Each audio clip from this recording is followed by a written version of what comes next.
Welcome to Going to this podcast. Podcast where we're having a idea for a new day anime. I am Colby. And I'm a spoony bard. You can call me Fee. That's a fucking reference. Damn. You know where it's from, right? Is it 2007, Fee? What happened? No. What are you talking about? What do you mean? It's a Final Fantasy reference. No, I know, but like, it's so old. That's like a old guy on the internet who's not cool anymore, but hasn't evolved at all, kind of thing to say. Like that's like a Doug Walker thing to say. I was watching. Okay, so I was watching a like top 10. What was it, like most quoted, or like I don't know if it was most quoted or like funny thing dialogue that characters have said in games, and that was like one. And I was like, that's funny. I'm like, people don't say that anymore, so... let me just go ahead and bring it back. Hey, I'm bringing it back! And all your base are belong to me, but you can call me Fee. It's us. Sorry, excuse you. No. Your base all belong to us. No, I know, Fee, but like, how are you gonna... You have to translate that into like an intro for the show, so that's like... I did that for you. I did the hard work. No, I could say us like I am two personalities, like fucking Gollum and Smeagol. That wouldn't... Oh, no. Well, that's a good transition. Here we are. We're already... We started this pod... This may be in record time. We've started talking about one thing that we were gonna talk about. Yeah. I mean, that's one of them, for sure. Yeah, it is one of them. Hey, Fee, let me be honest with you. So, if you've... if you're not on the internet like everyone... then you may not know that everybody is clowning on this Smeagol game. Oh, God. Here's the thing. I've only seen memes about it, and you know more about it than I do. Sophie, why don't you tell me about why everybody is clowning on this Smeagol game? Well, first of all, have you seen any, like, the trailer or anything of it? No, I've literally seen a 3-second clip of this man moving around, and I was like, oh, that's unsettling. I don't like that character model. So first off, this game has been in development since, I don't know, like 10 years, right? Mm-hmm. It was been in that development. But it seems like the graphics haven't been updated since then. Yeah. It looks like a PS2 game bordering on a fucking early PS3 game. Nice. The graphics are bad. The controls are stiff, everyone says. It's janky, it crashes a lot. And it's a glorified chore simulator. It's just a bad game. It takes place 60 years after The Hobbit, 6 years before Fellowship. Okay. Gandalf... it's Gollum prison sim. So he's in a prison. Gandalf is like, "Yo, what had happened when you were in fucking in Mordun?" In Mordun. I will say that like in Lord of the Rings, the way in which they say some of the names is so good, but like the real big names like Sauron and Mordor don't lend itself to that, but like Finguldur, you're like, oh, damn. I like the way they say fucking Saruman. Yeah, very good. Smog. I appreciate that one too. I feel like some of those words need umlauts. Yeah, like, you got to just pepper them in, and it usually just makes things sound better. It really does. But yeah, so you're there. You remember at the beginning of the Fellowship when you see like vaguely Smeagol arms as he's getting tortured as he releases the whereabouts of the ring, right? When he's like Baggins and Shire. Mm-hmm. That's what this game is. Yeah, that's the final boss. The final boss of this game is you losing and going, the Baggins is in the Shire, and then it's the clip from the movie, and then roll credits. That's it. I wish that was, but there's 3 endings to this game. But the game is so bad. I've seen extended gameplay of it. The AI is shit. The graphics are shit. Like, first of all, let's talk about, like, Gollum. They put hair on this man, and it's gross. Yeah, it's Andrew Tate in prison hair, and it's really nasty. It's so bad. Like, why not just make him bald? Like, just make him bald. Why give him, like, this weird texture on his head? It's all I can look at, honestly, when I look at him. Well, like, in the movie, they give him, like, I don't know, 7 hairs that show up, and you're like, oh wow, this looks terrible. But here, they've, like, when they give him the 7 strands, you're like, okay, this actually kind of makes sense, and I'm kind of into it. Like, this is fine.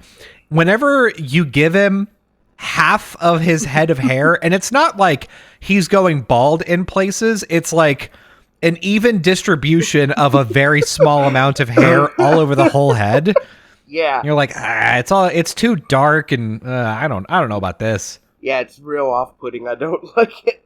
So, like, you're basically just free roaming this prison, and that's it, right? That's just the game. And every once in a while, you gotta make choices either on behalf of Gollum or on behalf of Smeagol. And I guess just walk around and collect lore, and whenever the prison master asks you to do something, you go do it. That's the game. That's no fighting, no combat, no nothing. It's stealth. It's a sneak game, and sometimes it's an escort mission. Ooh, okay. So you've got to escort your friend the cockroach, or who? El cockroach. La cucaracha? I just random prison guards or prisoners where you have to be like, all right, you go do this for me because I've been here longer. I don't know. I fucking yeah. It's one of those. Hey, yeah. You're gonna go meet with my girlfriend, and you're gonna put an old cell phone in your ass and and smuggle it into this prison. And Smeagol's like, I don't think it'll fit. He's like, oh, you better fucking make it fit. Oh, it'll fit. Oh, it'll fit. I'll make it fit. God, that's awful. I couldn't imagine. I'm sure this is not how it happens in fucking prison. But, like, being in your bathroom and just having to, like, work a smartphone up your ass. Just, like, where do you even begin? It's like a square. I feel like you gotta go with the corner, right? Yeah, but, like, do you get, I don't want to get, like, graphic, but, like, do you get the corner and, like, you edge it in until, like, you have a good footing on the corner, and then you just kind of start pulling, or? Yeah, I think you've got to get the corner in about as much as it can, and then you've got to just start, because at this point the phone is diagonal. You got to start orienting it to go vertical, and then once you get the second corner in, it's easy street, baby. Yeah, just make sure the walls of Uranus, the planet, doesn't press on, like, the power buttons or anything, or else, like, you're gonna come because all the vibration. Well, the other thing is, you got to imagine that this can't be like an iPhone 12. It's got to be like a Nokia or like a flip phone. Yeah. Well, like, sometimes it is, but like then, a Razr. Sometimes it is, but then, like, sometimes it's just a smartphone. Yeah, like, and then it's like, how big is your ass? Or where else did you hide it? I imagine there's no other hiding places besides ass. So no, unless, like, you're morbidly obese, and then you just hide it in your folds. But hell like yeah. that's an easier, like, spot to get, like, because I worked in a prison, and prison guards, like, although they don't, like, go in deep, but they make you like lift your folds and stuff. Yeah, and yeah. You're like, oh, I can't. I don't wash under there so good, so it does smell real bad. And they're like, yeah, don't lift up your folds. And he's like, I got a cake in there. I got a whole cake. A fucking 2-tier sheet cake. I have a whole person in there. You'll never see him. I smuggled in my children. Just fucking God. Yeah, no. So the game is bad, everyone is dogging on it. Like, every once in a while there'll be like someone like, this game's really good. Like, I don't know what everyone's talking about. I'm like, what the fuck are you talking about? I'm like, I don't know, man. I haven't even played it, and it looks awful. Like, the thing is, because I have, like, the images that I see coming out of this are so horrific. But, like, if I may, you may. Sometimes, like, you could just be easy to please with a with something like this. You're just like, oh, yeah, I'm kind of fine with this. Like, the gameplay's not that hard. I like Lord of the Rings. I think I don't know. I think Gollum's cool. There's no gameplay. It's just climbing and jumping, with the occasional like hiding. Now, I could see where people, because there's another like game like this called Sticks, but I could see where people could like a sneaking walking simulator. Mm-hmm. But I think they chose the wrong IP, not Lord of the Rings, which has arguably some of the coolest characters that deserve their own game. Mm-hmm. And they chose Gollum. What if they took this concept and the mechanics and everything for it, and instead of applying it to Gollum, they just applied it in the same time period to like Aragorn, whenever he's like going around being Strider and fucking doing cool shit. What if he's just out there sneaking around in the forest and like hunting down, I don't know, name a thing. I don't know shit about Lord of the Rings. Was he killing birds? I don't know. Who knows? I mean, he can kill goblins. Yeah, he's killing goblins. The thing is, Aragorn fights though. Mm-hmm. So like there's a repercussion to getting caught sneaking. He'd have to fight. Yeah, and then the game would be interesting. The thing about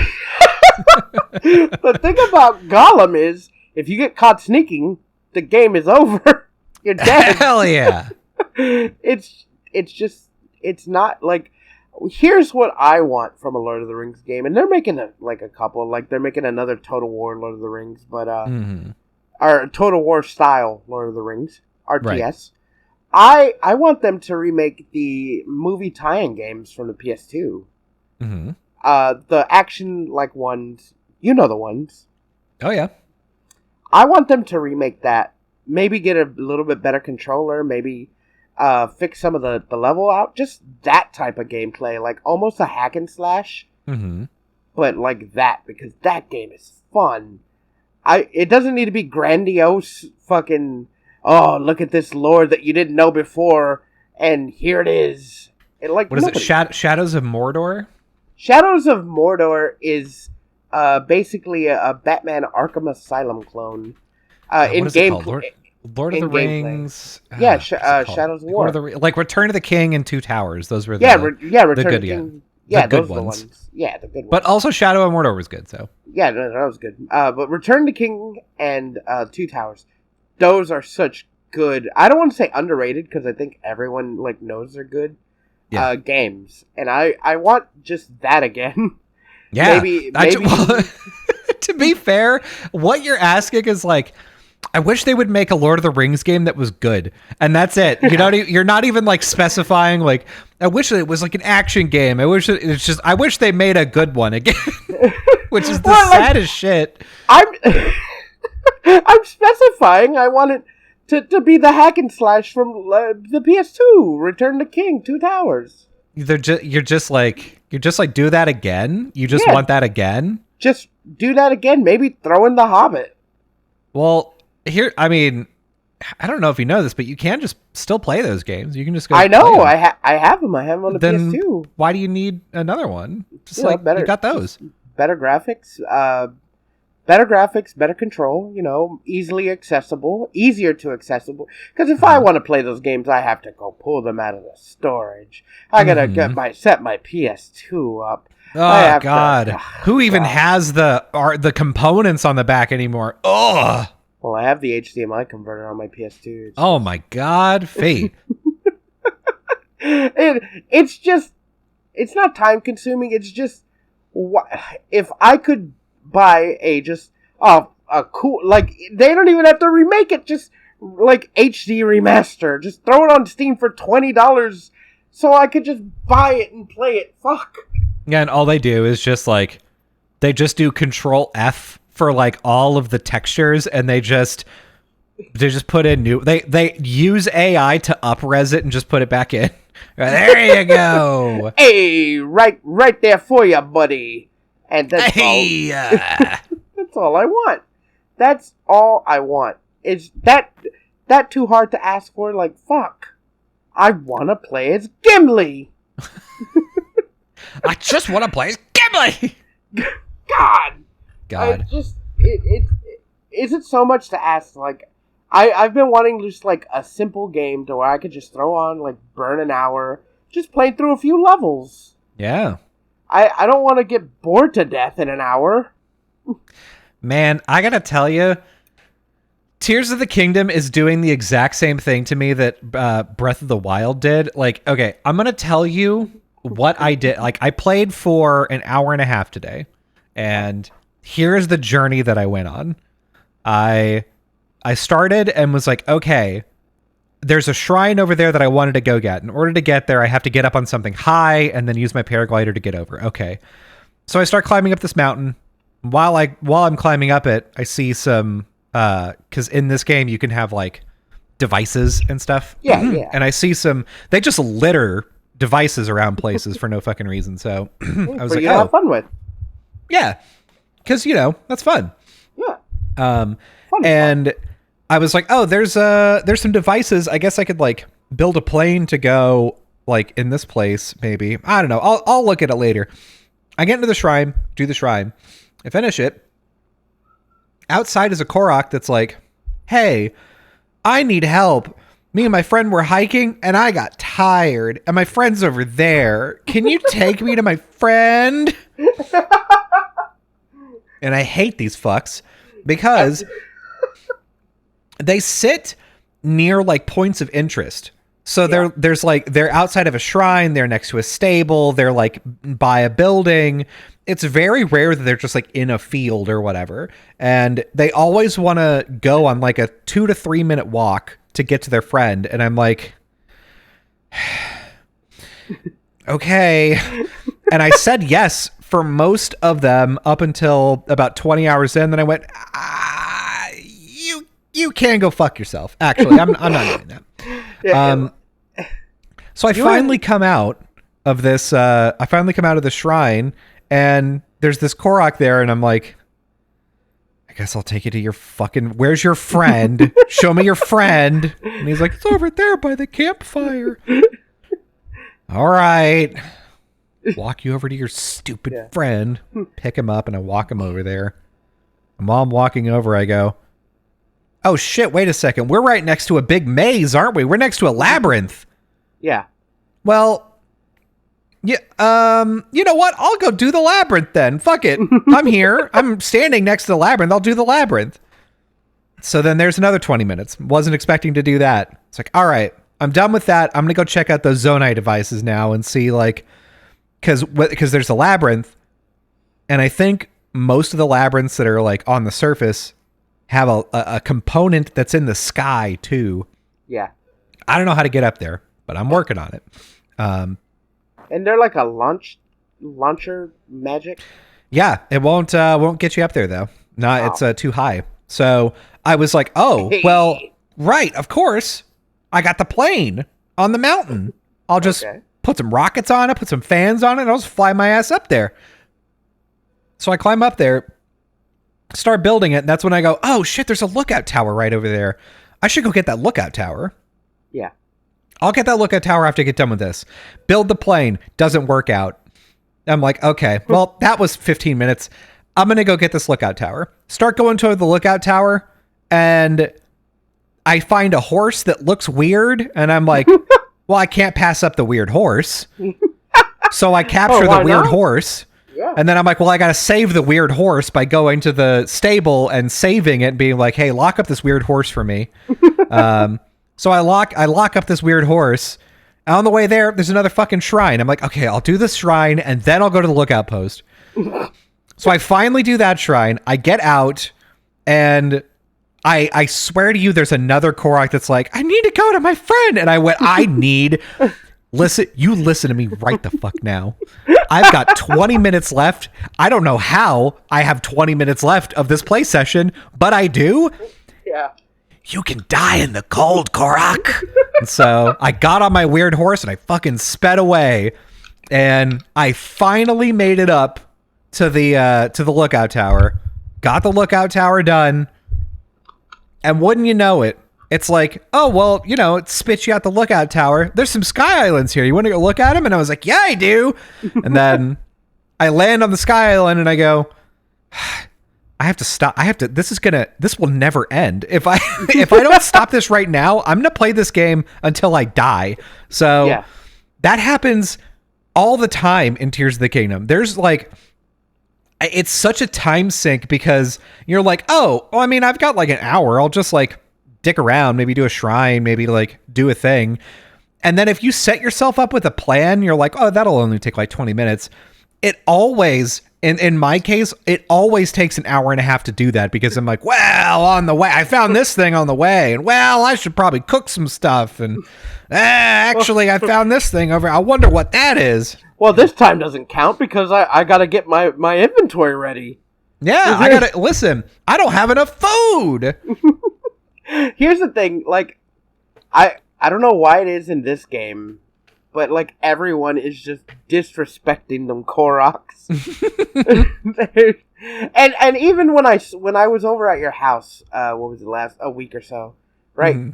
I saw you play, and you were trying to get on top of this floating castle, and your first glider, you sent it off. You sent it off, and you didn't get on it. Didn't get on it. It just went without me, and I went, damn it! and me and Colby's wife laughed at him, because you're good friends. Yeah, because we're good friends. But there was a Korok in the way. You knocked him off the ledge, and I was like, don't you have to save him? And he was just like, no. And he just kept going. It's fine. Don't worry about it. The thing is, if you throw them off a ledge, do they respawn back to where they were? Yeah, they will. Okay. I think they respawn, although I will say the Korok that I helped this time, you have to mandatory, you have to throw him off a cliff. Because the shrine that he's sitting out of is like on this like big plateau, like this. I mean, it's a very small plateau, I guess. Yeah. And he's just sitting there, and there's like only one way that you can carry him, I think, which is like with the superpower with Ultra Hand. So you can be like, I'll pick him up with Ultra Hand. The thing is, if you like fall any distance with Ultra Hand, it just drops whatever you're holding. Yeah. And I'm too far up to like lift him up and then gently place him down on the ground. I'm too high up. So no matter what I do, he's just going to fall. And he makes a sound like, bleh! And there a little speech bubble comes up that says, oof.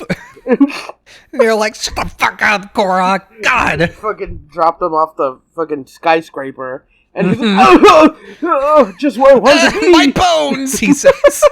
God. My wooden bones. Aren't they like plants? No, they're like little tree people. They're little tree boys. Fucking Treebeard wouldn't none be too happy about this. That's true. Yeah, Treebeard would fuck my shit up real good. So but what am I gonna do? Yeah? Here's a game I propose instead of Gollum. Okay. Lord of the Rings Treebeard. Hell yeah. Where it's just like an hour-long game. The first half is you talking with the other trees, and the second half is you just going and fucking up fucking Sauron. That would be sick. I thought you were gonna, because I was like, what would a Treebeard game look like? And the first thing that I thought of was the dumbest thing. But the first thing that I thought of was like, okay, Treebeard gets isekai'd into our world, and then he goes around just beating the shit out of polluters, and then eventually the government is like, we have to kill this like big sentient tree. It's too big, and then he solves climate change. That's what he does.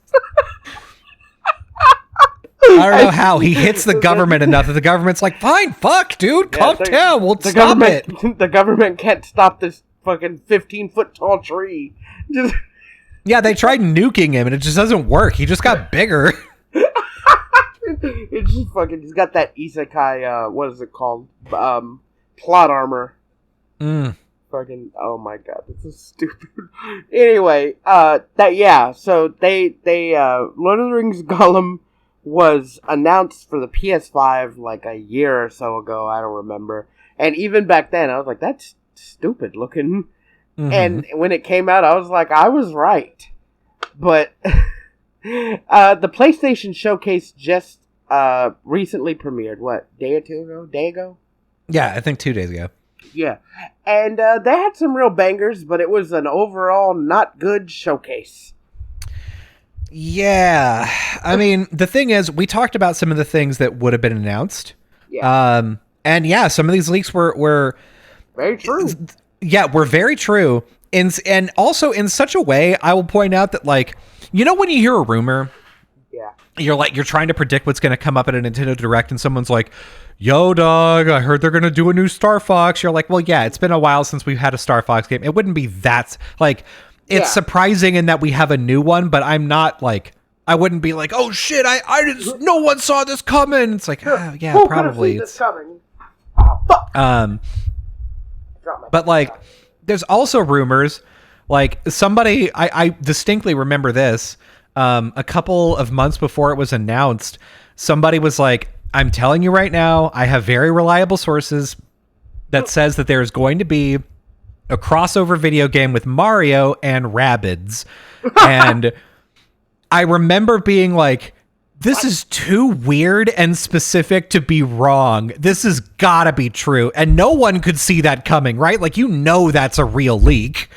I don't know, man. Like, if you would have told me that Mario and the Rabbids were having a crossover game and it involved guns and it was like, what's that game where you're like the hunters and you're hunting down the aliens and it's that isometric. Oh, XCOM, yeah. Yeah, if you're like, it's an XCOM clone with Rabbids and guns, I would have been like, go fuck yourself. Yeah, shut up. Yeah, no, Nintendo would never. I'm like, that's too stupid. I'm like, no. God. But it happened. It happened, and they made a sequel. Yeah. And everyone wanted to fuck the Rabbid Peach. Yeah, which, I mean... Not me. No. All about that crocodissy in this wholesome Christian podcast. She is my only mom. She's my mother superior.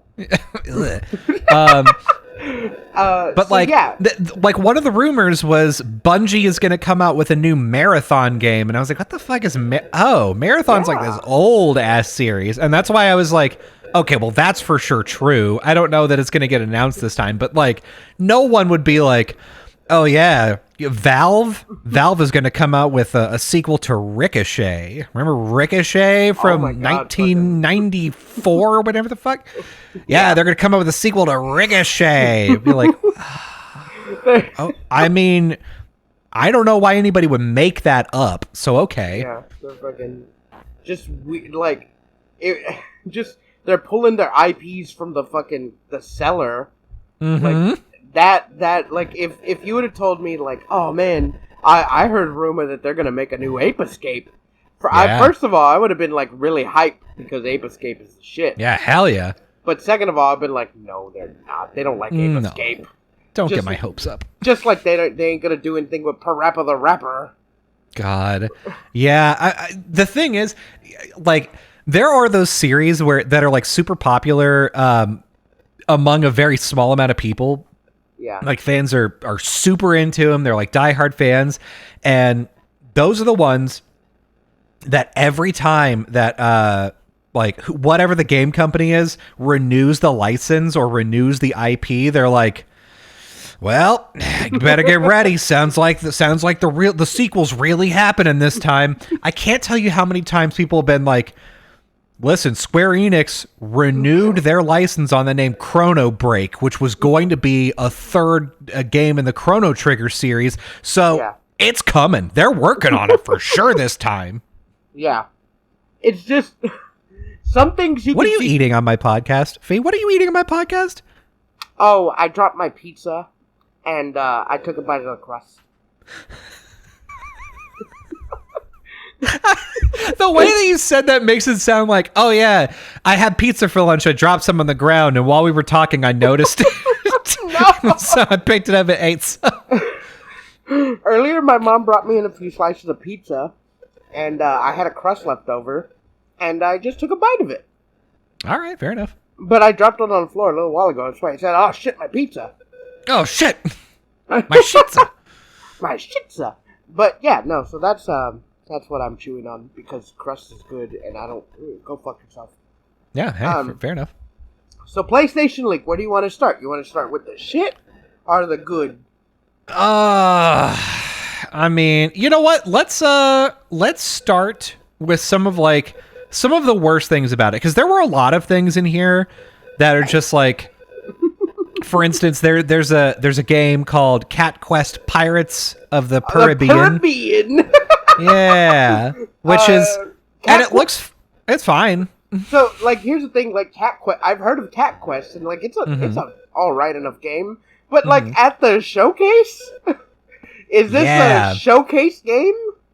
Like, is this a game to take up the time of, like, people? Like, just release it, like, the next day. Like, they're like, oh, hey, here you go, this too.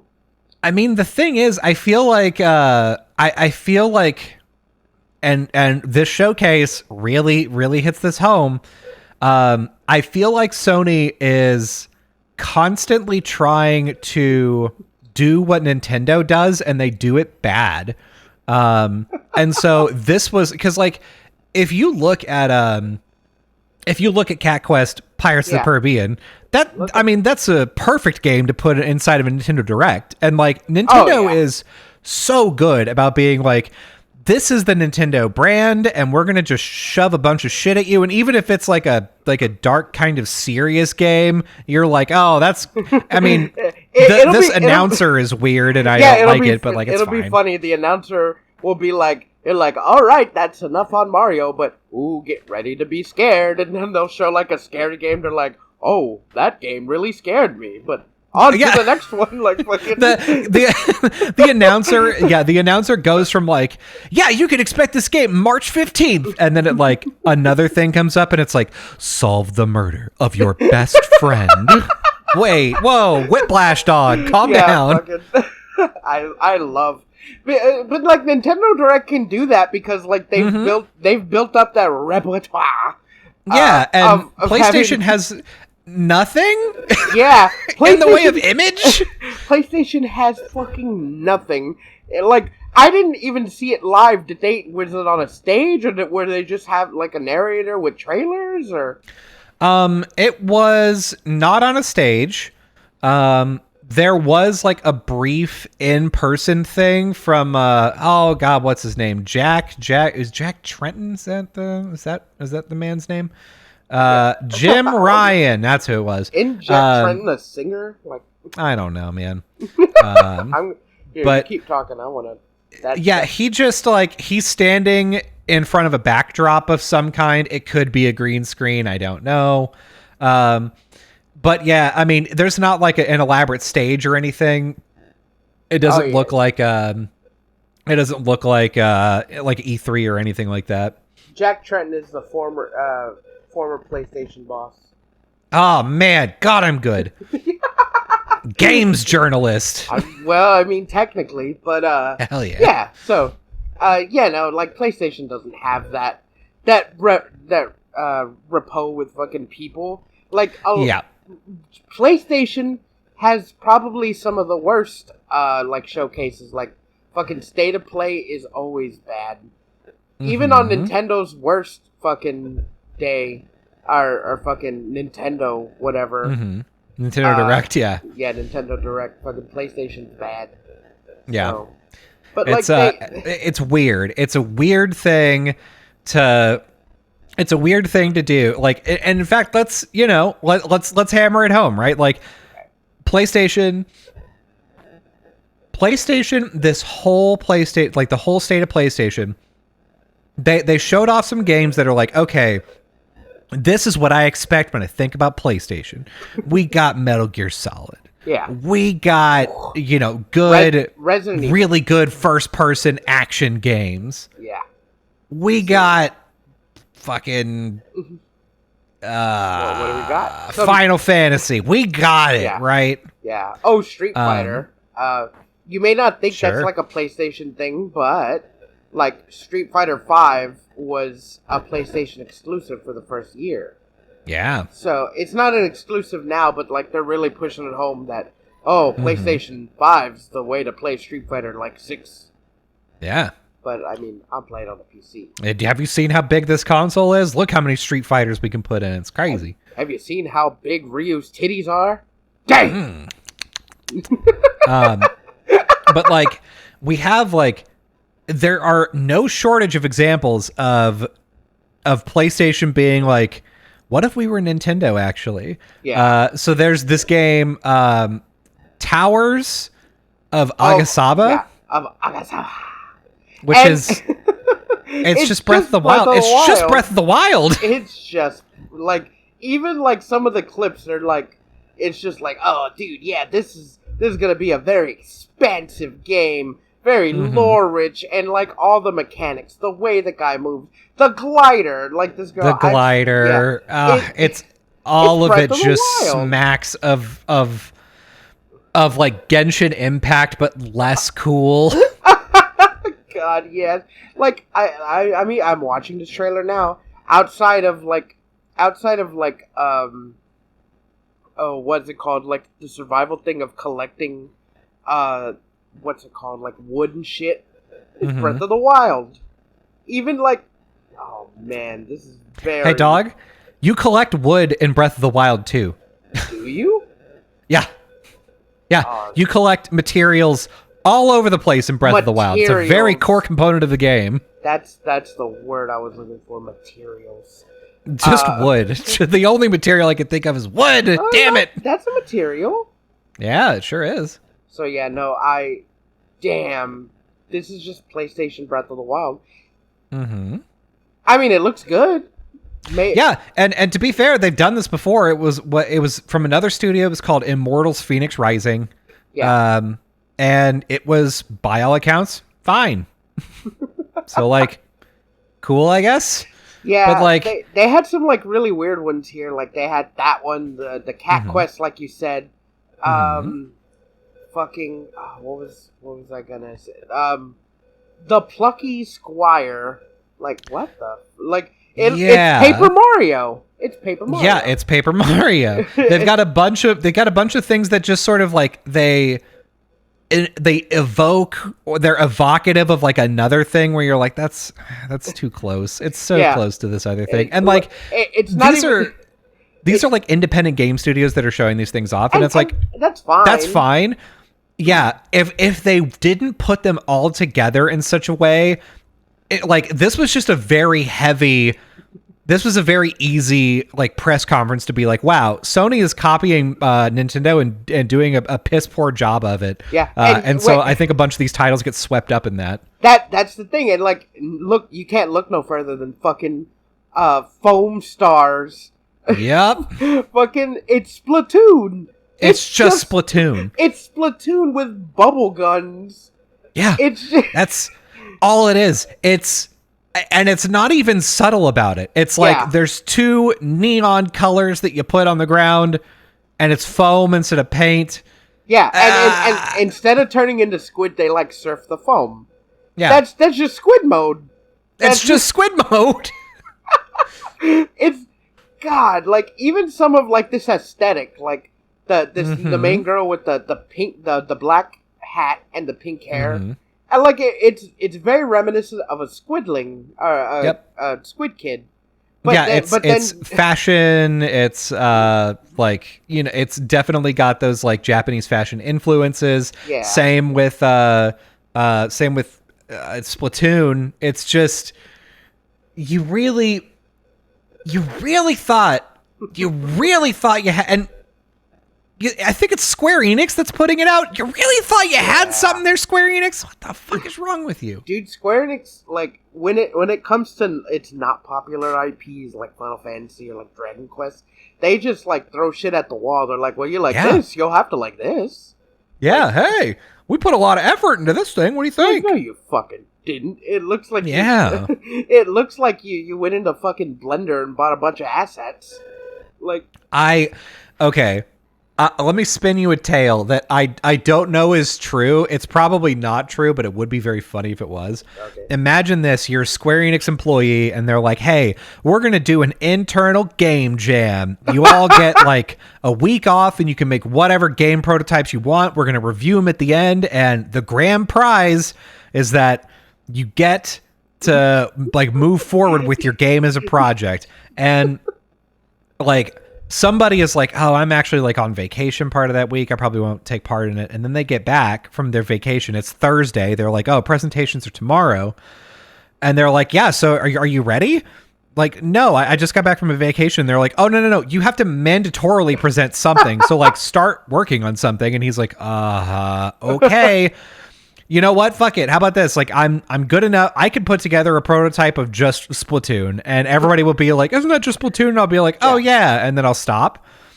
And then he demos it, and everybody's like, "Well, this is really inventive and really interesting." Yeah. And this guy's like, "Do they not know about?" The big fucking corporate heads are like, "Wow, I've never seen that before. It's like a death match, but like a capture of the area."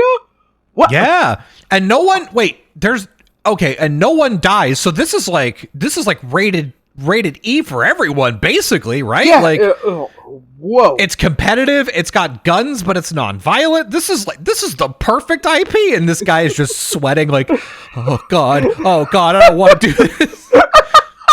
Yeah, he's like in his seat, like, oh man, all the other people are looking at me, just like, like everybody else is like, do you know how fucking long it's been on my demo? And you waltzed up with Splatoon. He fucking even uses Splatoon assets in it. He's like, yeah, I don't know.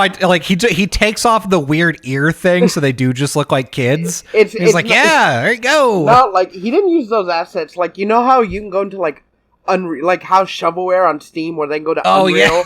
And just buy the assets. He just buys those assets. Just stock anime girl assets, and was like, "Yeah, look at that. Here you go." Yeah, he's like, listen, I was on vacation, but this is what I want, so I hope it's fun. And then they're like, "All right, well, we're gonna put our top men on this." Just top men. It's just, man, like PlayStation had some good stuff, like Phantom Blade Zero.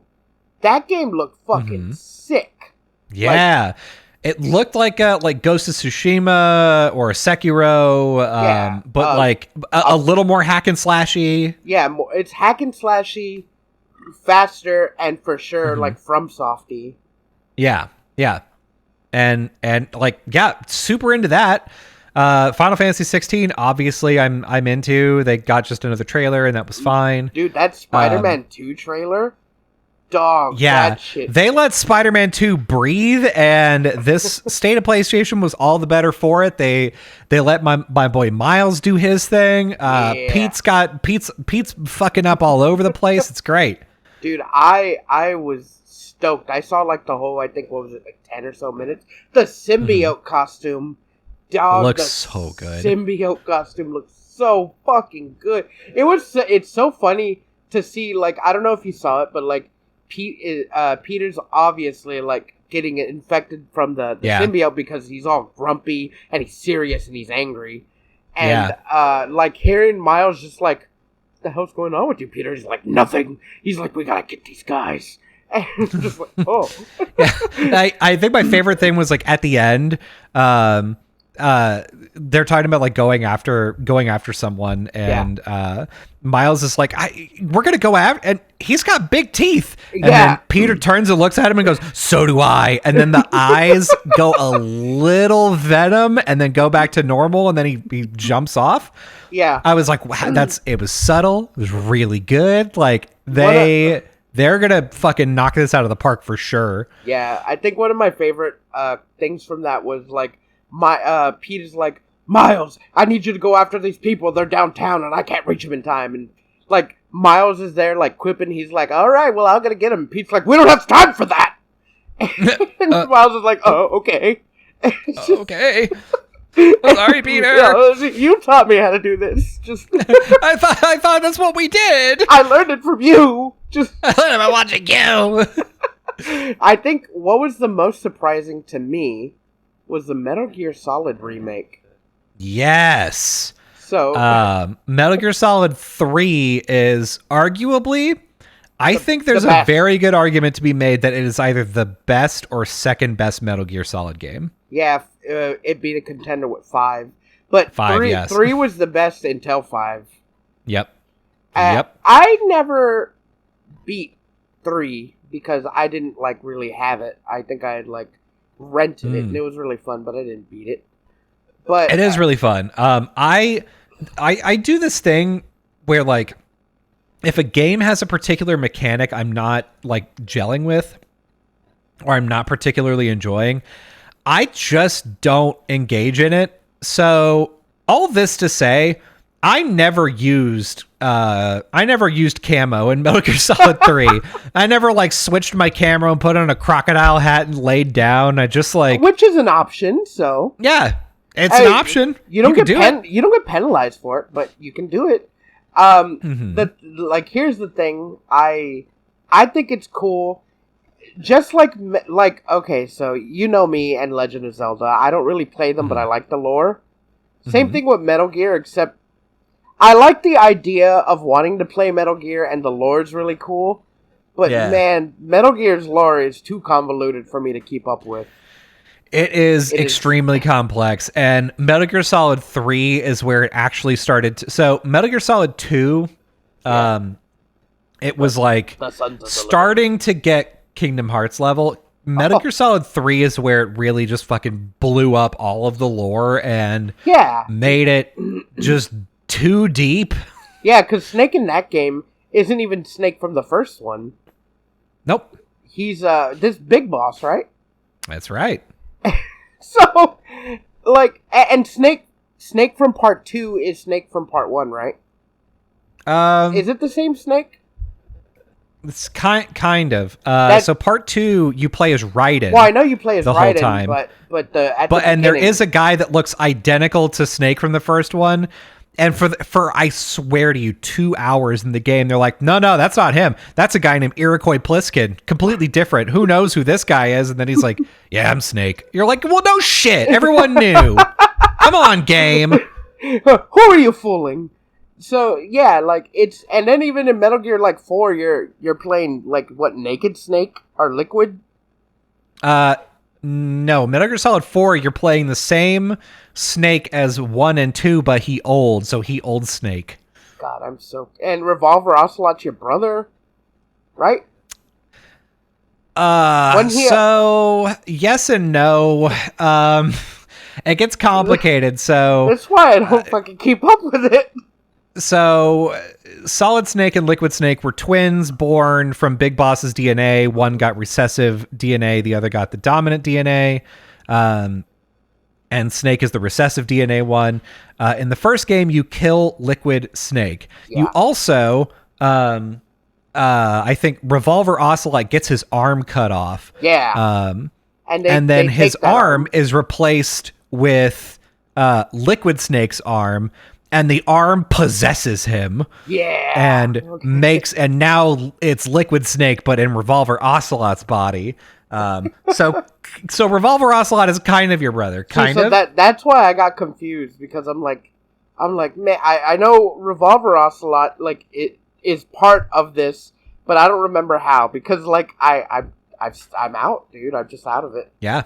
I get you. Especially 4, I had 4, and I was, like, after... Because you know the meme, like, you have fucking 10 minutes of gameplay and 3 hours of cutscene. Yeah, exactly, yeah. I stopped at that game. I was like, I'm fine with it. I'm not going to play this. Yeah, 4 was good in, like, the parts where you played were good, but God, it took a long time to get to playing parts. There were times, if I'm not mistaken... Metal Gear Solid 4 longest cutscene. Yeah. It's like 2 hours. 71 minutes. Yeah. Hour and like 15 minutes. Hour and 10 minutes, 11. No, thank you. I like a good cutscene, but like I might as well be watching a movie at that point. Yeah. It's just no. But this game looks really fun. I may actually play it if it comes to Steam. So like it was Spider-Man 2 and this I think was like the best at show. Also, besides Street Fighter 6, but I've been keeping up with that on like everything else, and it's not like it's not console specific this time. So as far as like games go, that I think those were the two bigger ones. Like those are most of the big ones. There were couple of other announcements that people got real hyped about though. Assassin's Creed Mirage, which by the way, can I just like, I thought the point of Assassin's Creed was like, oh yeah, we're going to introduce a new character and this is going to be a new location. But like, dog, did they forget that Assassin's Creed, the first one, was in the Middle East? Did they forget that part or? Well, no, wasn't Assassin's Creed 1 in not Egypt, right? No, it was the Middle East. It was the Middle East, but I think this is not the regular Middle East. I think this is somewhere else. That was East Middle East. This is the West Middle East, actually, when you think about it. You think about it. I mean, it could be several decades later. I don't know. I want to know. It looks like 40 Thieves. Baghdad. Yeah, so it's just a different part of the Middle East. Here's the thing. It seems to me like, because they were like, oh yeah, it's Middle East. Now it's Italy. Now it's America. Now it's the sea because you're a pirate. Now it's Viking. Viking. Now it's Egypt. There was an Egypt at one point. There was a France.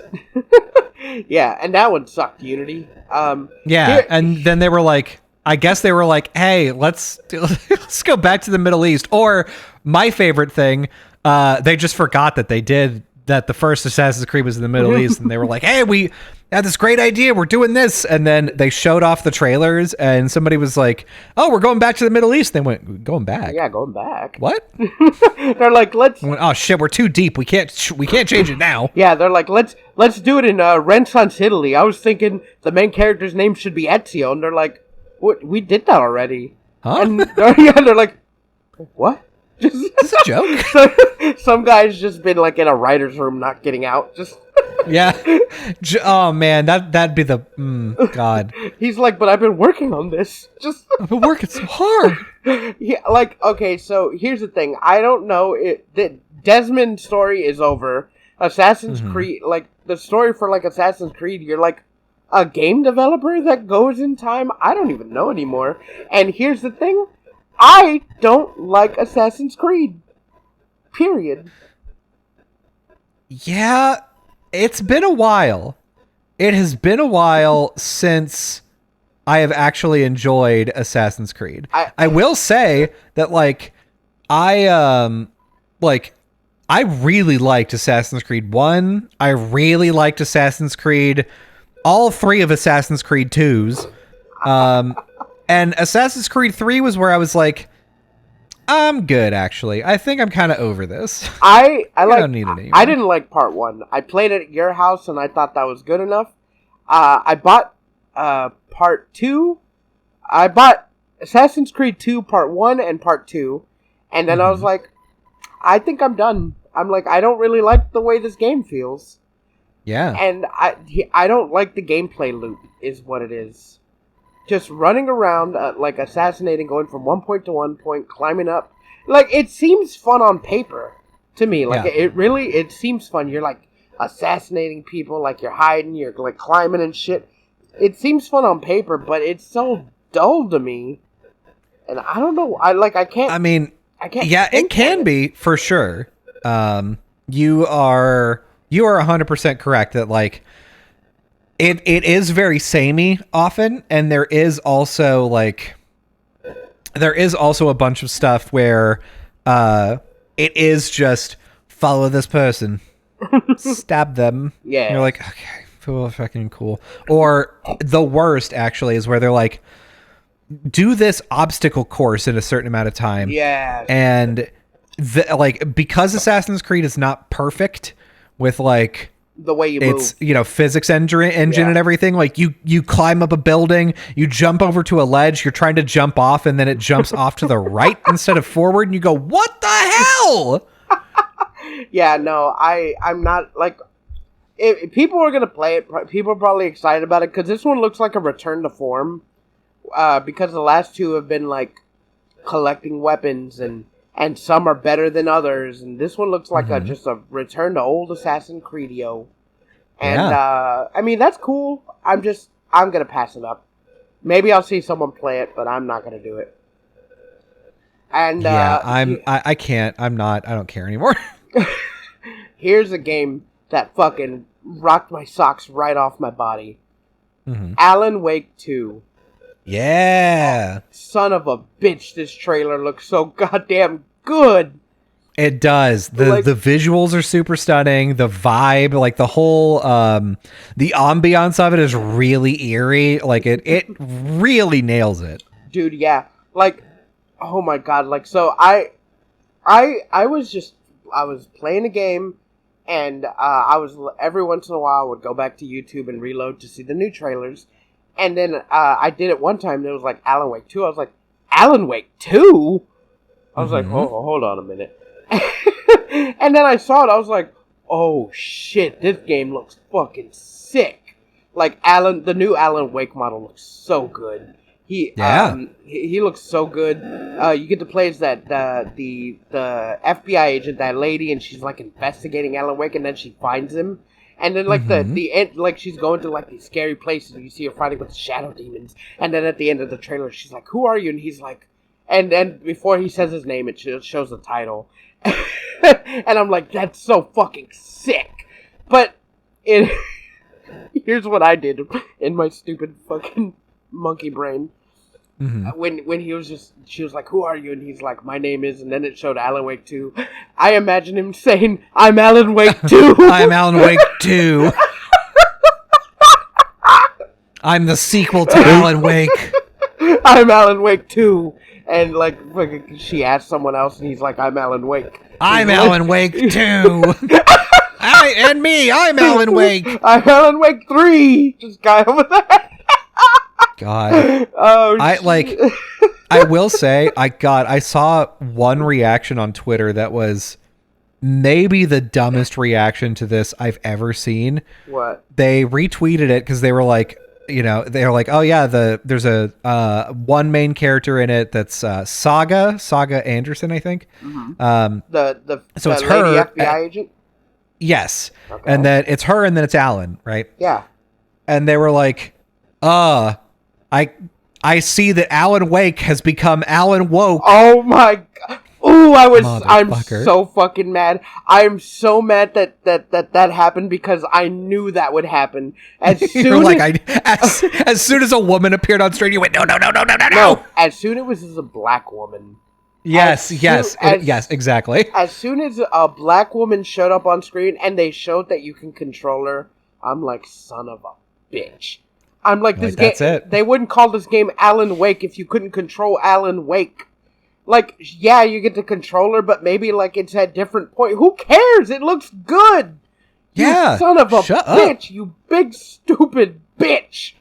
God, that made me so angry. Like, that really made me angry. That I knew that would happen, and it did happen. Alan Woke. Like she came out with a pride flag FBI jacket or some shit. Yeah. Yeah, she came out with a leather jacket that said ACAB, and it was ACAB except me. That's what it said on the back. Yeah, fucking ACAB. ACAB'em. ACAB except me. Yeah, all cops are bad except me. Yeah, fucking. I'm fucking that fucking like fires up my Pringles. Shit. I hate that. But the game looks so good. The control looks good. Everything looks good. Other than the dumbasses. I'm so stoked for it. And also, another sequel that I'm stoked for that got dropped is Dragon Dogma 2. Yeah, that's like Dragon's Dogma has always struck me as an actual high fantasy game, like a Baldur's Gate type. Like this is like real deep in the fantasy stuff, and it's not apologetic about it either. It's it's dick deep in the fantasy. Yeah, it's real deep. You got the dragons, you got like griffins. You get the class system, and what they did in the first game was they gave you a customizable partner character that goes around with you that you can set as any class and give them gear. And it was just like an open, like there's a story, but it's like open world. Go wherever you want and, level up, get new abilities, fight whatever you want, and then just move on with the story if you want to. But then again, if you wander into the wrong area, like big level cap monsters will kill you.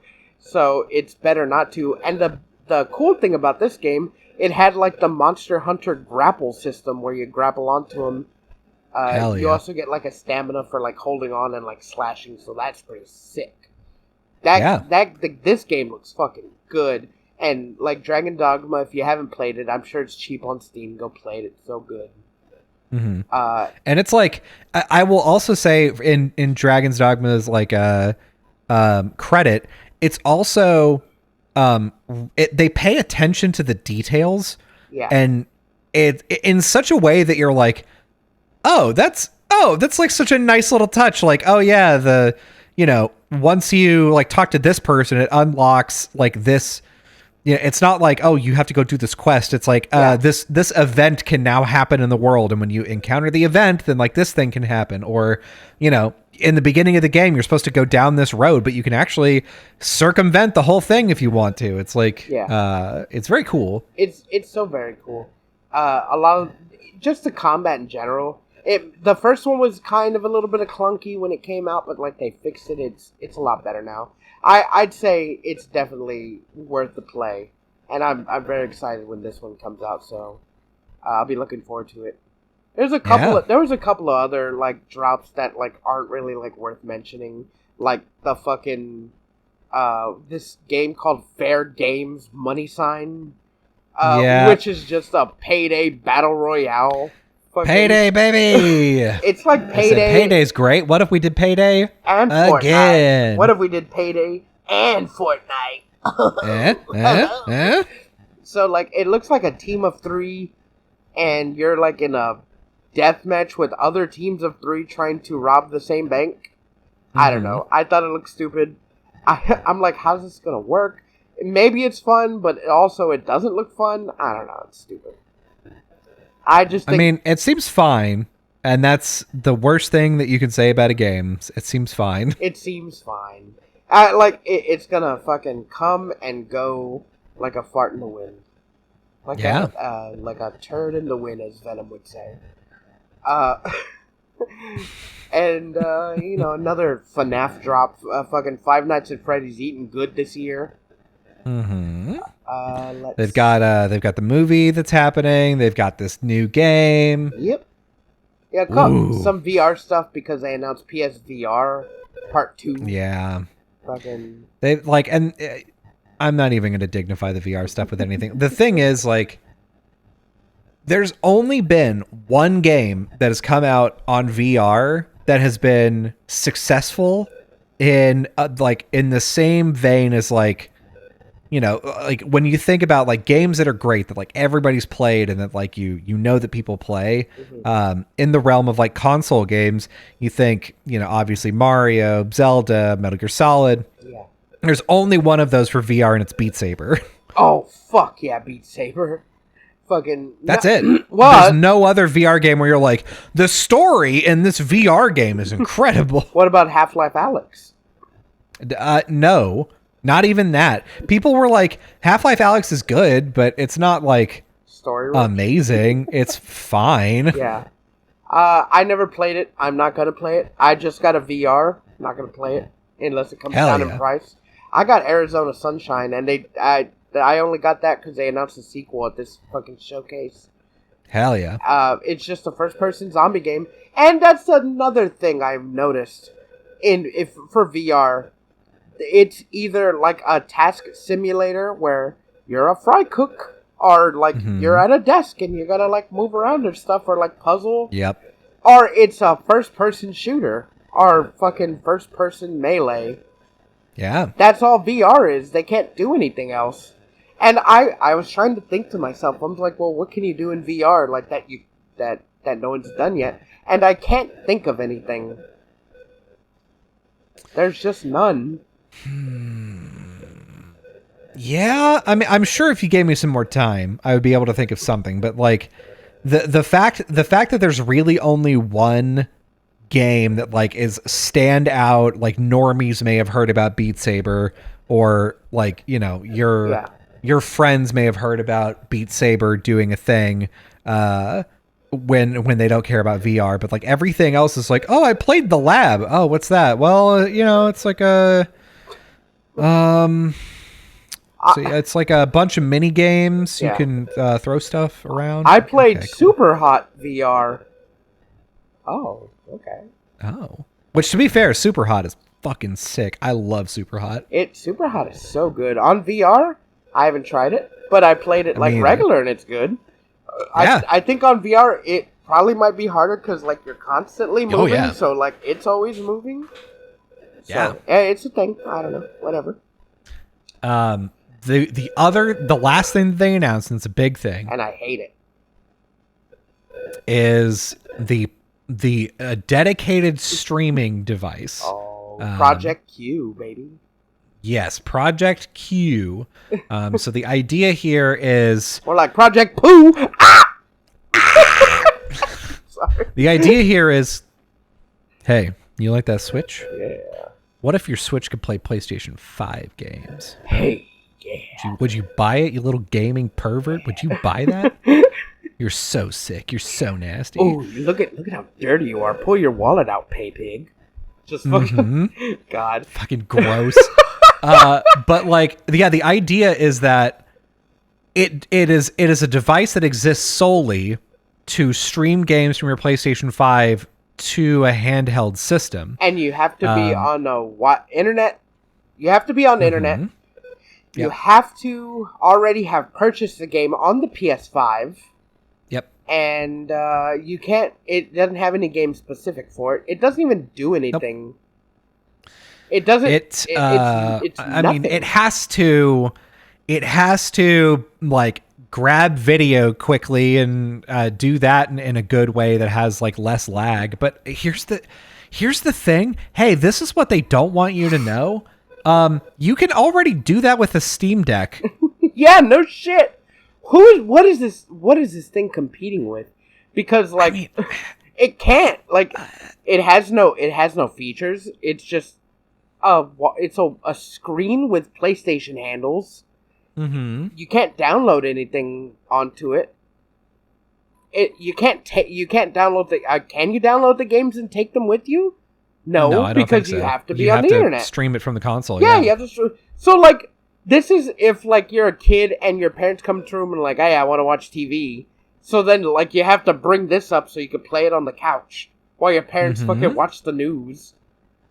Like, yeah, I mean the to be fair, the use case here is like in my case, I use my Steam Deck to play Vampire Survivors in bed, right? I played Tunic from a hotel room, right? I don't use it super a lot, but whenever I do use it, it's a really good experience. Yeah. For this, it's yet another remote play scenario where if the internet connection is not good, if your download and upload speed aren't good, you're fucked. It's just like it won't work well enough for you. Like it will work, and presumably they've done some stuff to make the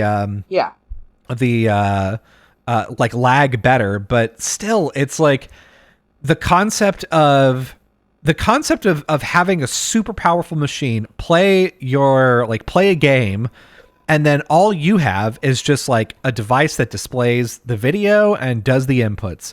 That way your device is cheap and they can make like incredible device. Like you don't have to buy a $700 console anymore. Like, great idea. Cool idea. In implementation though, the internet is slow. Yeah. And it doesn't work super good. So like they keep trying to make this a thing, and I feel like they keep overestimating how good the internet is. I feel like they're like, oh no. Everybody's got at least 100 megs down and 10 megs up.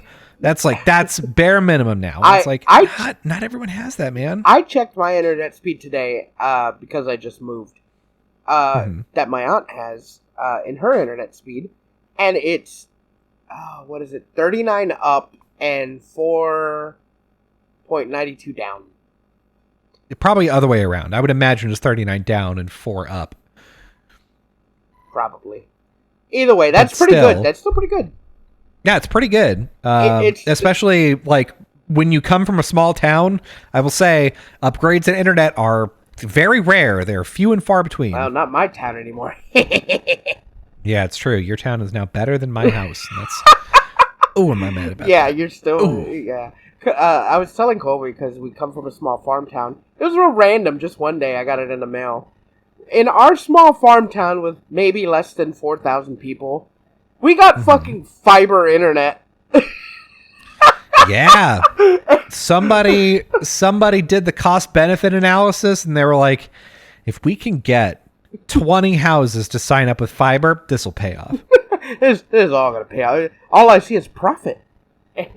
And Kobe was mad. He's like, we don't even have fiber where I live. And I live in a big city. That's fucking terrible. That's fucking so stupid. But I love it. Benefit for me? Yeah. High five? Me. Hell yeah. God. So yeah, PlayStation, I would have been more happy with another fucking Vita if they would have released just a better Vita that looked like a Switch. I would have had nothing to say other than that's kind of dumb. Yeah. But like you said, they released this. I'm like, why would people buy this when the Steam Deck exists? And it's a million times better. I don't know. And you don't need to be connected online. You just got to download a game on it. Yeah, I mean, the barista, like one of the baristas that I talk to often at my favorite coffee shop, he's like, I'm embarrassed because like I'm in this place where like my Steam Deck only plays PlayStation 5 now. Like I never play PlayStation 5 in my living room. I almost always play it on my Steam Deck. Yeah. But like the cloud, like because you're playing it from your PlayStation, it's like all the data still saved there, so you can play it from anywhere, and like all of that's still fine. But like, and so he's like, oh yeah, I could play this game on Switch, but I know it would look better on PlayStation 5, and we were talking about that, and I was like, oh yeah, no, that makes total sense. That like this is like your on-the-go PlayStation machine that can also do other stuff, and then PlayStation was like, but what if you had a dedicated PlayStation machine that didn't actually do anything without the internet? Yeah. Would you like that? What if you had Junior? What if you had a dedicated PlayStation machine handheld that you could, instead of playing on a TV, play on a cell phone on your couch? Yeah. Just right? No, you still have to. No, sorry. You probably got confused. You can play it on your TV, but you don't have to. And you can instead play it on the small... No, you still need the console. Yeah. You need the PlayStation 5, and it has to be on, and on the internet. And the internet has to be good in order for this to, like, happen. Yeah. You have to be pretty close, too. Just... Yeah. Oh, my God. How did this get past the pitching phase? The thing is, I am betting... okay. That... Right.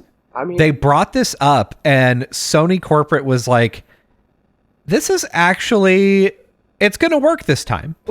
PlayStation Portable didn't work that well in the United States. PlayStation Vita didn't work that well in the United States, but this is going to be the one. Like everybody is talking about like how much they love the Switch. We'll just do it, right? We're just going to use it. We'll just make a Switch, but you can't do it because like PlayStation 5 is so powerful. So we're going to make a compromise, and you can play the PlayStation 5, but over the internet. And as soon as they said that, everybody should have been like, No, that you know Google tried that and it didn't work, right? Yeah. You know Google tried that and it didn't work, God, right? Yeah. They're like that. But it didn't work. Just I bet. And it didn't work, and maybe you're forgetting.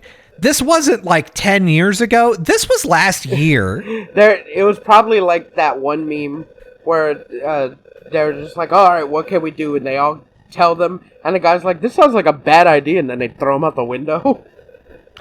Yes. Here's the thing. Google Stadia stopped less than a year ago. Oh, yeah. Do you think that while they were making this product, they went, well, Stadia just did, I mean, we should probably cancel this, right? And they were like, hey, Gregory, if I hear that negative top come out of your fucking mouth one more time, ooh, I know whereabouts relatively you live. I'm going to drive around. I'm going to get on a conference call with you, and I'm going to drive around and honk my horn. And as soon as I find your fucking house, it's burnt down. It is burnt down, Gregory. We're never backing down from this. This is my chance to get a promotion, and I'm not going to let it be ruined because you're getting cold feet. Never. Stupid. Never We're say better than Google. We make video games. What does Google make? Bullshit, that's what. They're not even popular. Ugh. Just never say I have a bad idea. Never. Fucking never, Gregory. God, oh man, here's what I think they should have done. It could have looked the same. It looks fine. That's the thing. It looks fine. I think they should have made a little console where it could be like a portable PlayStation where you can get the store and you can download less graphics intensive games on it. And maybe like indies and stuff, and maybe they put out some like handheld specific ones where you could just play on the go. Download basically the Switch, except you can't put any cartridges in it. It's all download only. You download some games, you like PlayStation games, you take them on the go. Not this cloud bullshit. If they would have taken cloud out of it and said you could take the games that you already own on PS5 and download them onto this console and take them with you. Fuck, that would have been fine. I mean, here's the thing. I think you're wrong, though. I think the problem is that if they did that, then it would be just like the PlayStation Portable all over again. It's like, oh, yeah, I got the new Uncharted game. The one that came out on PlayStation Portable that no one plays. Yeah. Because it's on PlayStation Portable. I got that one. That's the thing. I didn't say they should make it. I said that would have been better than what they presented. You have a good point. Yes. That would have been better than so I don't know if you know this, but like back in the day, computers were so fucking big and loud and hot. All right, Grandpa. That you had to have giant dedicated rooms with cooling in them to do it. Yeah. And so the way that things worked is you had a mainframe, you had this big fuck off computer somewhere in your building, and then it was wired to a terminal somewhere else in the building. And so you work from the terminal, and your actual computer, the mainframe, is like floors below you in the ice bath or whatever the shit, right? Yeah. That's how computers used to work, like a mainframe and a dummy terminal. Yeah. We just redid that with Wi-Fi, and I don't think it's gonna work. Yeah, it's just not. Like, I think once someone in the Sony boardroom would have said, what if we did a handheld? I think they all should have said no. Because, like, what they're competing with now is leagues better. The Switch has, like, what is it? Almost 10 years on them? Mm-hmm. The Steam Deck. Well, you could do anything on the Steam Deck. Like, what does the PlayStation 5 has that the Steam Deck can't? Yeah. A handheld should have been off the table. That was just a really bad move. Yeah. It was probably the worst thing they could have done, honestly. And I mean, here's the thing. I can't think of a great argument to have a PlayStation handheld. I just can't. Yeah, right? But I'm sure there may be one. Like, I don't know. But this idea of like, what if PlayStation 5 but mobile? great. Yeah, that's a good enough idea. Like if I could play Cyberpunk and it looked as good as it does on my TV, but in my hands, and it wasn't too cumbersome and it wasn't super heavy, and I could like, even if the battery life was 2 hours, it's still like, it's novel. It's something interesting. If this, the only thing that's coming to mind that would have made this like even somewhat passable is if they're like, oh, if like the Nintendo fucking online thing where you pay like $8 a month and you can get like PlayStation Classics on it, like a library, right? Mm-hmm. And you can pick one and you can play it over Wi-Fi, or you could download it to the console and you could play classics from PS1, PS2, PS3, or PS4. And then you could download a PS5 game and play it there. Or you don't have to. You can just play all the classics. Yeah, like, I mean, and to be fair, maybe they have that, right? Maybe it's like, we're going to have a fully, like, we have converted some percent, 70% of all of the PlayStation 1, 2, and 3 games to like a digital format that works on this and is super easy. You can download the games, they're small, and it just works. We've got a couple of PlayStation 4 ones that you can download, but most of them you're going to be streaming just like you do with PlayStation 5 games. PlayStation 5 games you can't download, you can only stream them. Yeah. Then it's like, okay, I like the grip. Like, I like my PlayStation 5 controller. Yeah. I think it's my favorite game console controller that I have. It does feel really good. It feels so good. And if you just slap that on a screen, it's like, okay, yeah, no, this makes sense. This could be good. And if this was like my dedicated, I'm going to screw around and play like Final Fantasy VII again, or I'm going to play, I don't know, Heavenly Sword for PlayStation 3 a second time. Yeah. Like, sure. Okay. That's kind of fine. But man, to be like this, like to have the balls to say, to like for this, effectively what's happening right now is everybody is shitting on this because they're like, what are you doing? Like, we want like if you're going to be doing a mobile console, like do a mobile console, but don't give me this like remote play nonsense. And Sony is looking them dead in the eyes and go, don't you have the internet? Like, motherfucker. Fucking Diablo fucking immortaling it. Don't you have phones? Yeah, don't you have phones? Don't fucking shit in my hand and tell me it's gold. Fuck. Yeah, come on, dog.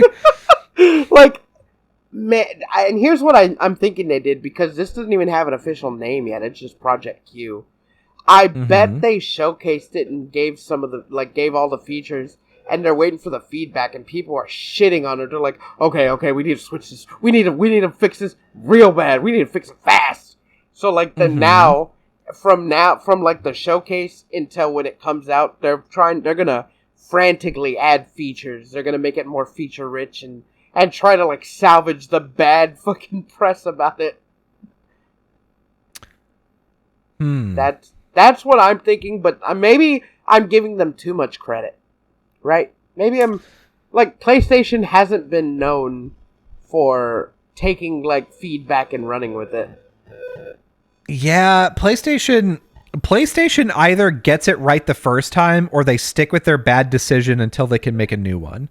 To Xbox's credit, whenever they were like, everything's going to be digital and you can't share games or whatever, like as soon as they got roasted by literally everyone on the face of the planet, they were like, yeah, that was a miss. We're sorry. We'll like, don't worry about it. We'll roll it back. And it took them a few months to do that. PlayStation, on the other hand, they came out with a PlayStation 3 and they were like, oh yeah, PlayStation 3 is going to be $599 US. Yeah.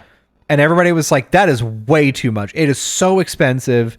No one is going to pay that. And PlayStation was like, yeah, you're wrong. Go fuck yourself. And they kept the price the same basically up until halfway through the life cycle, when they were like, all right, now all the parts are a lot cheaper, so we can like lower the price and make the console slimmer. And now it's the PlayStation 3 Slim. Are you guys interested in it now? And everyone's like, no, I have an Xbox 360. I don't fucking need a PlayStation 3 anymore. You blew it, dude. Yeah, that's the thing. Fucking the price made me immediately go, well, I guess I'm a 360 boy now. Like, fucking, I bought the 360 because it was like, what, $200? Not even By the time I bought it, it was like $150. Yeah. It was. I think new. The thing is, Xbox I think announced before Sony did, but you know that when Sony came out and had the balls to be like $599 that like everyone in Microsoft was like, raise the price by $100, raise the price by $100. It's fine. They can't buy the PlayStation 6. Just it does. PlayStation 3 isn't even a competitor. Make Xbox $500. It's fine. It's still $100 less, and like it's fine. Everyone's gonna buy us instead. They're like, no. This is what we keep it at the same price. We get all this goodwill, and we put out a shit ton of good games, and this is how we get them. You know how PlayStation can get like Call of Duty and play online for free? Well, we charge them like $50 a year to play online with Xbox Live is what I've just invented, and that's how we get them. And people did it. Yeah. People did it. Oh man! But another thing that deeply shoved the knife into PS3, it had no games. It had no games. Yeah. It not even. I mean, it had some good first party games. It did not get enough third party support, and the other thing that like really made Xbox 360 take off over PlayStation 3 was Xbox Live. Like Xbox Live, everybody knew that if you were playing online, even if you had to pay a subscription, which PlayStation, to their credit, that was the one thing that they had going for them. They were like, yeah, you can play online for free. You do not have to pay for Xbox Live. There's no PlayStation Live. It's all free. Like, okay, cool. That's a great thing for all of the 16 PlayStation 3 owners. We're not paying anybody anything. That's great. But then all of our friends with Xbox 360s were like, oh yeah, we're going to play Call of Duty online. Yeah. You're like, cool. That's probably not cross-platform, is it? And they're like, cross-platform isn't going to be invented for another 10 years, dumbass. So no. Yeah, idiot. Like, here's the thing. The 360 had such good fucking support. Like, you, for the 360, you had fucking Gears of War. You had Lost Planet. Yeah, you had a whole, like, Call of Duty was fucking edging hard into the Xbox. Like, Xbox was the place to be. And, like, they were on top for a while. But, like, now, just now with, like, Xbox One and One S, like, they don't have anything besides Halo. Yeah. They got Halo. They got... Come on. Oh, hold on. They got Battletoads. Xbox Series X. Exclusives. They own Rare and Bethesda. They own it. Well, here's the thing. That's probably why they're buying. Yeah, that's probably why they're buying Blizzard and Activision. Is they're like, we've got Bethesda. Starfield is going to be exclusive, kind of. It's going to be a game for sure. And then we'll have Call of Duty exclusive to us. Yeah. If we want to. They keep saying like, no, it's Call of Duty's going to come out on all the platforms. But like the thing is, I think that's only happening because Phil Spencer or like people like him inside of Xbox are like, listen, it's better for gamers if we can do cross-platform. It's better for gamers if like the same game can come out on multiple platforms. So like we can have some exclusivity, like a timed exclusive, and then it goes to all the platforms. That's what we should be doing.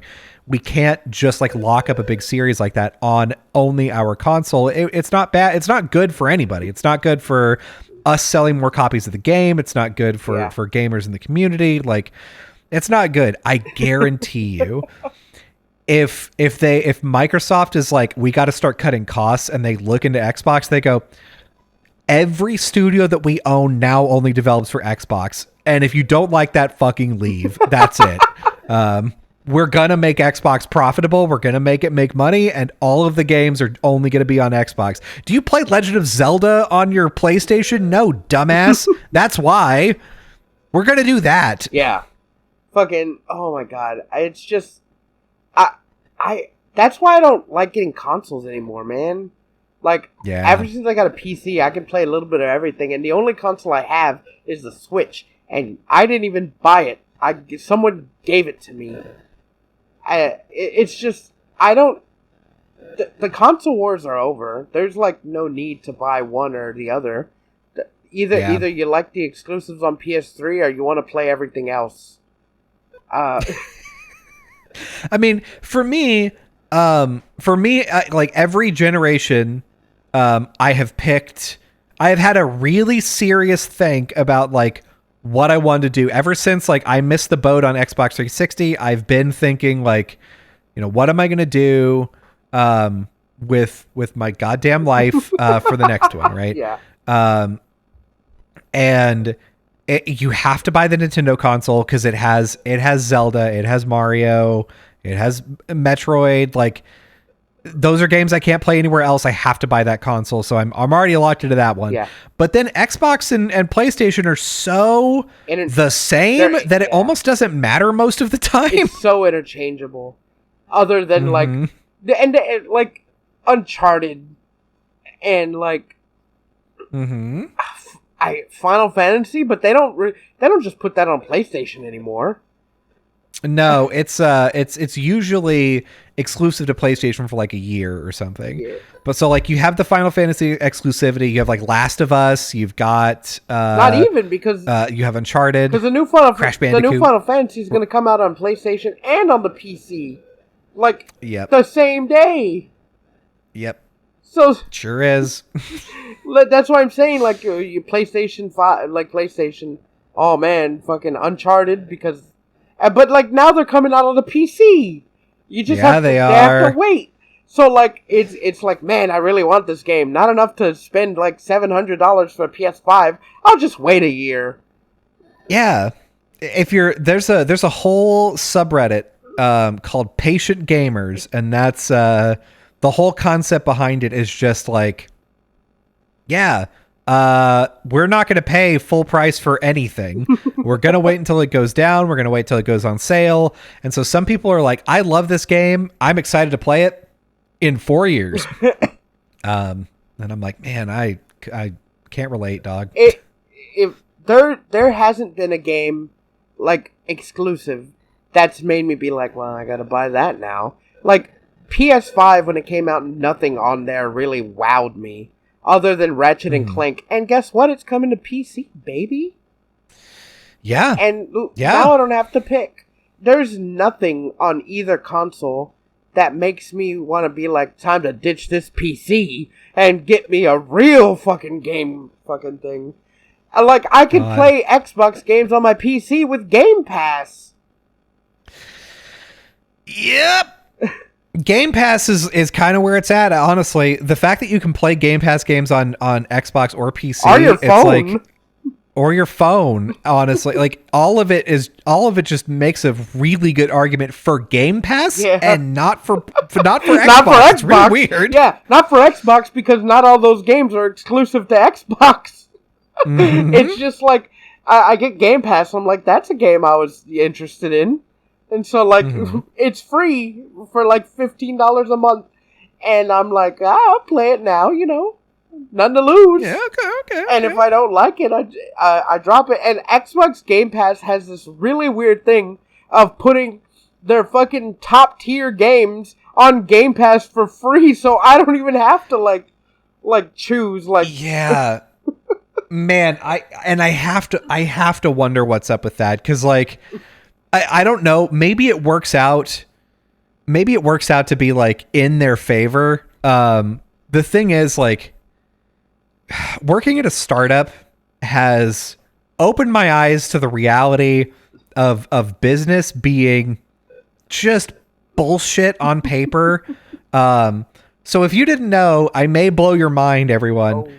Most startups have never made any money. Damn. And they just have money sitting inside of a bank account somewhere. Yeah. And they get more investors to get more money. And like, you make money, sure, but it's never more than you spend, basically. Yeah. And then at some point you hopefully become profitable or someone buys you. And as part of that process, one of the things that I've also learned is that it's like, sometimes you get so removed from the action to revenue that's generated that you can make an argument that anything that you're doing is increasing the amount of revenue you're making. So like, It's very simple. Like if you go to Whataburger, right? Yeah. You pay them $10 and they give you a burger and fries, right? Okay. They have made a burger and fries for you. It is $10. They get $10 for making that burger and fries. Okay. Now we take a look at Xbox. Yeah. Xbox or Sony and Nintendo to a certain extent, Yeah. they lose money on the sales of every console. Okay. Every single one of them for the first 5 years or so of a game's of a console's life, they're losing like $100, $200 for every console. They're selling it at a loss, and the reason why is because of the royalties on the games on the platform. So they say, "Oh yeah, we've got this exclusive game that that everybody is going to love, and they're going to buy a PlayStation. We are going to lose money making the PlayStation, but we're going to make it back in the royalty sales from having this good game and like having this partnership, right?" Yeah. And then after 5 years, now the parts are cheaper. We can manufacture it in a slimmer thing. Now those consoles will make us money. And we've already got this huge library of games that are like really good. And we're going to start making a lot of money this generation. Yeah. So that's like two areas removed. It's like console too expensive. Make cheap? No, make a game better, and then hope that translates to revenue later. Like, it's 2 steps removed. At this point, Xbox Game Pass, I'm convinced, has to be like 3 or 4 steps removed, where they're like, okay, they're going to pay for Game Pass, and they're not going to pay for the game, right? They're not going to pay for the game, and we're losing out on that sale. But that's okay, because the percentage that they're paying for this, we have to give a kickback to the game company, and they have to sign up for this, and maybe the royalty fees are lower there. And like, I imagine there's this like fucking big like equation. There's a big brain person that's just sitting in this office like, yes, if I play 4D chess the right way with Xbox Game Pass, if you squint your brain and look at the forecast for the next 50 years, it actually turns out that we make a lot of money doing it. It's in the long run. I don't know how. We're playing the long game, baby. Just fucking... We're playing the longest possible game. We're setting up for the consoles we're building that you're going to play on Mars, okay? Yeah.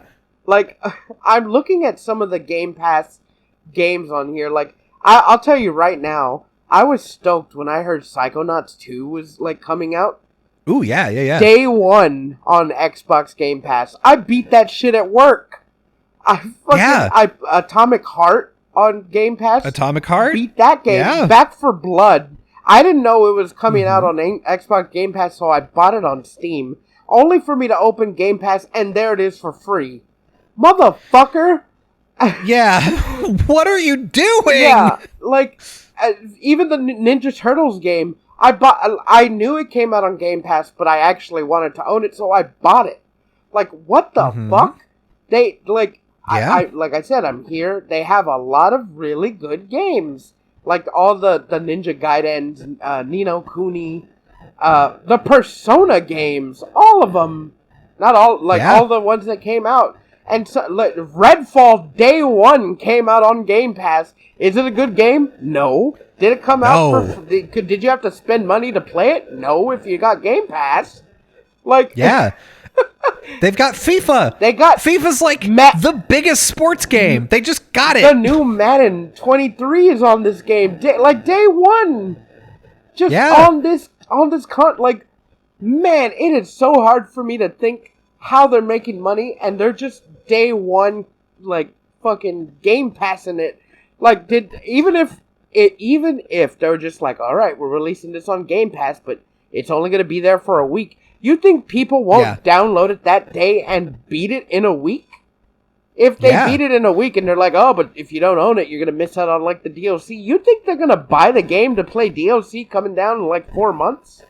No. And at that point, the game's going to be back on Game Pass just for an extended period. Like, they'll be like, oh, the DLC came out. Better put it back on Game Pass. like, no shit. Like, it doesn't make sense to me, but man, I mean, it works for me. I get to play the games. Just, I don't know how it works. Yeah, I wonder if, like, if you were to talk to the person, like the team of people that are behind Game Pass, if they're like, yeah, we lose. So Millions. Xbox loses a lot of money on Game Pass, and we lose a lot of money on Game Pass too. But if we keep raising the price by like 99 cents every year, in 20 years, we'll start to make we'll start to make money. We'll start to be profitable a little bit in 20 years. And we're setting up for that now. Yeah. So like, we're like, we're getting ready for that. I mean, the profits will just roll in. I'm just saying. Yeah, listen, we just got to be patient. And patience sometimes involves spending a shit ton of money. Yeah. And that's fine. Well, we keep telling the bosses, they keep getting on our back, but we're just patient. Wait, and they keep waiting, but it's getting harder. Just yeah, it is getting harder. I do every once in a while. The CEO of Microsoft calls me, and I don't pick up, and I see him. Like I know what car he drives, and I see him driving to our campus, and I just sit in the bathroom for 6 hours until I know that he's gone. Yeah, so like it's just funny to me. Like I said, I'm even all here. The Game Pass where you can download games is a lot. It's probably over 100. But then you could do a thing, because I have the app downloaded on my PC. You could do a thing called cloud gaming where you, if you have good enough connection, you could play the games as well instead of downloading them just from the app. The thing about that one is they have a bunch of different games that you could just stream, like Xbox 360 exclusives, like all the Banjo-Kazooie games, 1, 2, Nuts and Bolts.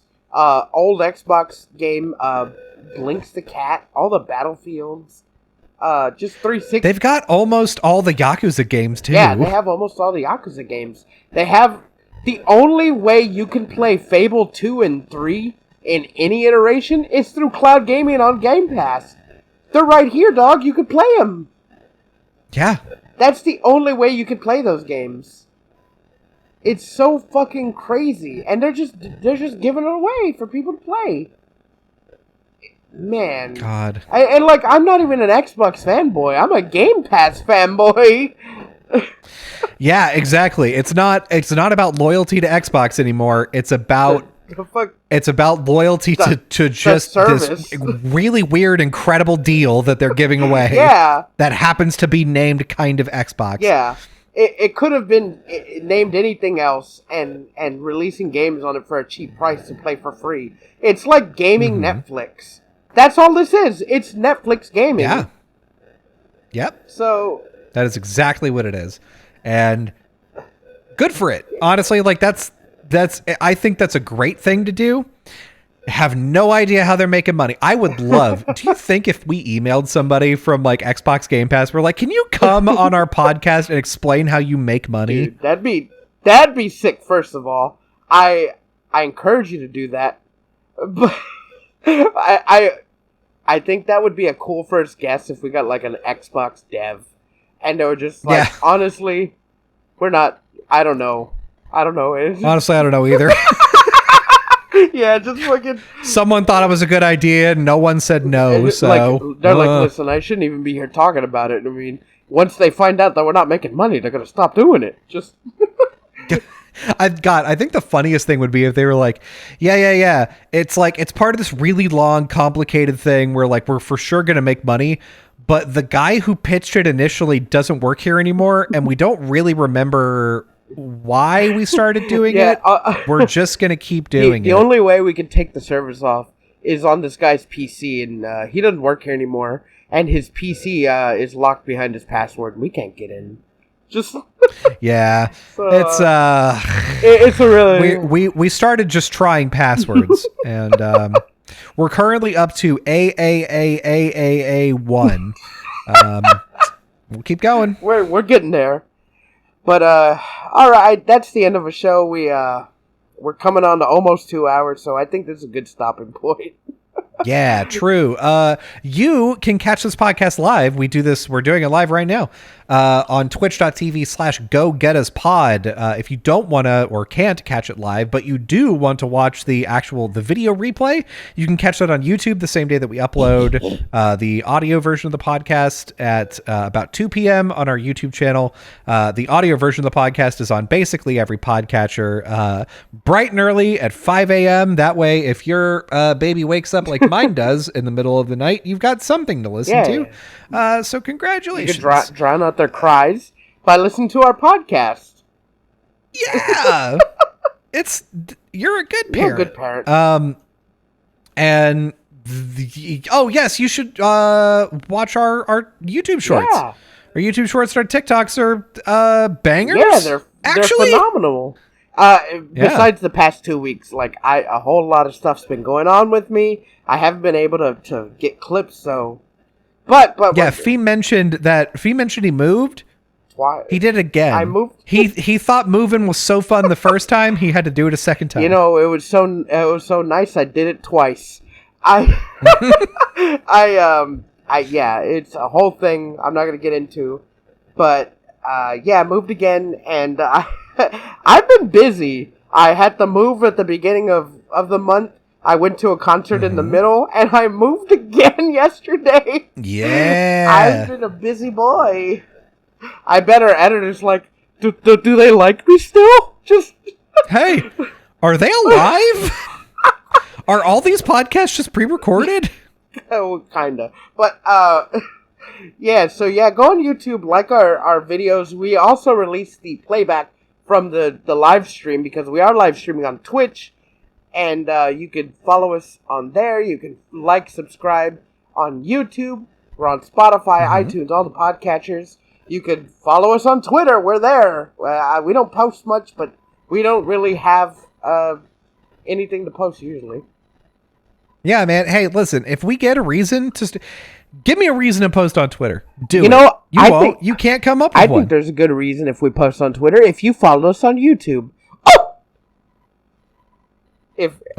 Okay. All right. That's one good reason. Well, I mean, like, if we get a lot of, like, YouTube followers, we get a plaque. I mean, I'd post on YouTube more. But if I had a little placarino. Yeah, you wanna just slide us a little plaque? Just slide us a little plaque. You gotta make it 2 though, because we're 2 people. We live in 2 different places. Yeah, if you send us just the one, I will saw it in half. Long ways or short ways? Diagonal. Taco or hamburger? Grilled cheese. I meant like that. That's the you know what that means, right? Okay, yeah. Good. Yeah, but I'm cutting it like a grilled cheese. We're going diagonal, and that's diagonal. Okay. Do people still use hot dog and hamburger style? I think so. Actually, fun fact: my wife at their job was describing, like they had to do a thing where they had to fold paper, and they were like, "Oh, are we doing it hamburger or hot dog style?"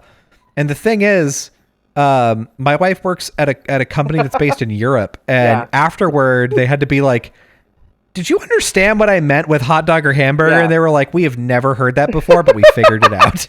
That's so American to name a thing after food, especially hamburgers or hot dogs. Especially those things, yeah. They're like, "Oh no, oh god!" I'm trying to think of a German cuisine to associate it with, like. What's German cuisine? Oh, worst. Schnitzel. Schnitzel style or fucking or pretzel style. Yeah, no, it's Schnitzel or bratwurst style. That's like a Dutch accent. God, yeah, I don't know what this accent is, but it's very bad. Very bad. Anyway, here's what I want you to do. Come on, Fee. Tell him what you want him to do. What I want you to do is I want you to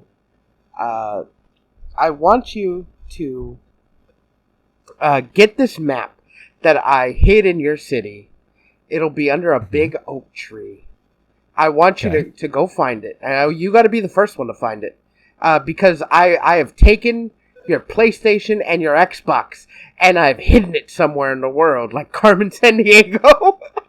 Hell yeah, nice. And I want you to get the map, and I want you to go get them. Go get him! Wow, Fee is international. Well, here's the thing. I was about to say international criminal. Fee's never left the country, so it's here.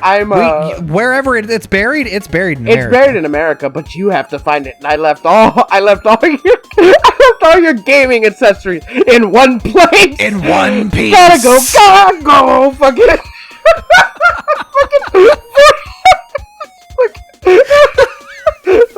Draymond, don't get what? Fucking One Piece.